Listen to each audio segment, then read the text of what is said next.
আসসালামু আলাইকুম ওরহমতুল্লাহি ওবরাকাতুহু। সুপ্রিয় দর্শক মণ্ডলী, আমার যত গান, আজকের পর্বে আপনাদেরকে একটি গান শোনাবো, মায়ের গান। মায়ের গান। এই গানটির আমরা বিভিন্ন দিক নিয়ে কথা বলবো, গল্প করব।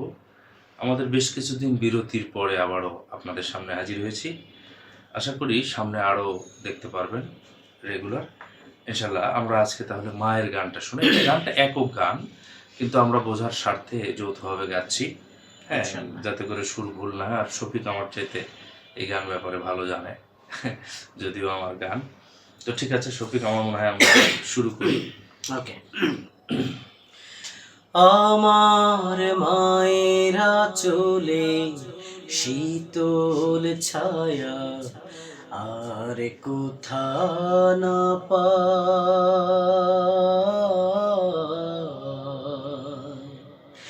এই ধরাতে সবই আছে, মা জননী নাই, মা জননী নাই। কোথায় গেলে পাই গো তারে, কোথায় গেলে পাই। আমার মায়েরা চলে শীতল ছায়া, আর কোথা না পায়।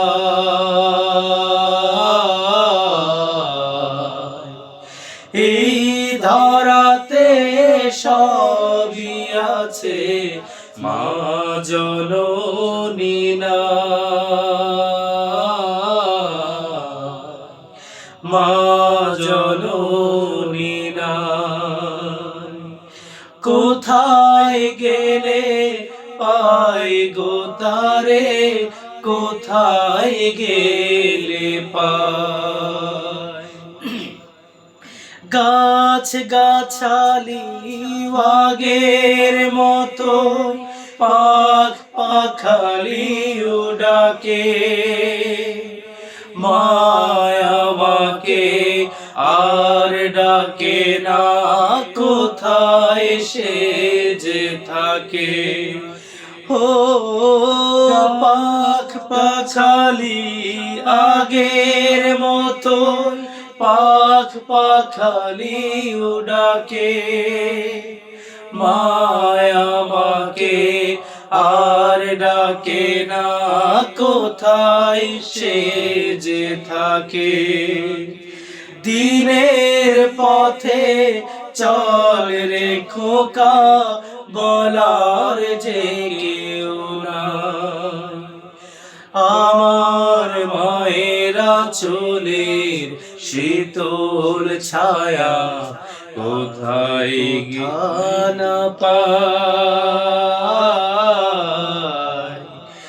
এই ধরাতে সবই আছে, মা জননী নাই, মা জননী নাই। কোথায় গেলে পাই গো তারে, কোথায় গেলে পাই। চুপটি করে অন্ধকারে ঘুমিয়ে মাটির ঘরে, চমকে যে যায় মা বুঝি মোর ডাকছে নামটি ধরে।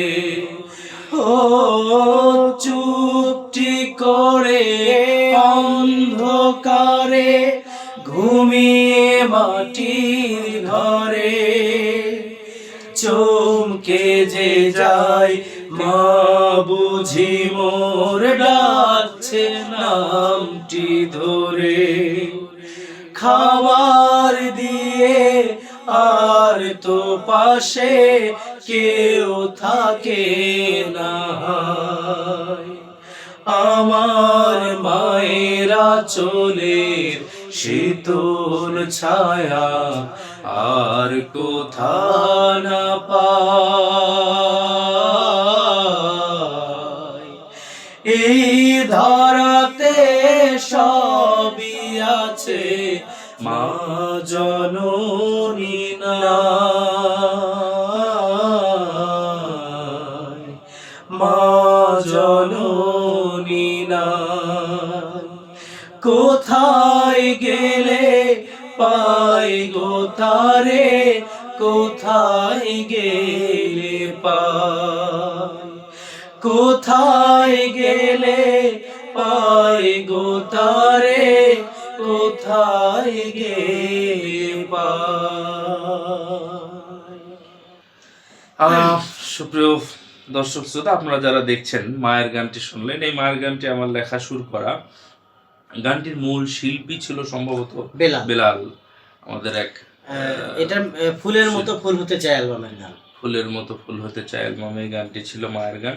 শফিকের সুরটা ভালো করে জানা আছে, কারণ এই সমস্ত গানগুলো যখন রিহার্সেল করা হতো অথবা গানগুলো লেখা হয়েছিল, সেই সময় মোটামুটি খাইতে খাইতে কখনো দেখা গেল খেয়েই এটা করতে হবে। হ্যাঁ, তো আমরা কাজ করতে করতে দেখা যায় গানগুলো। এই গানটার আমার একটু মনে আছে স্মৃতিটা অল্প একটু। সেটা হচ্ছে আমাদের 3 দিন ব্যাপী একটা কর্মশালা চলতেছিল শিশুদের। 3 দিন ব্যাপী আপনার টানা।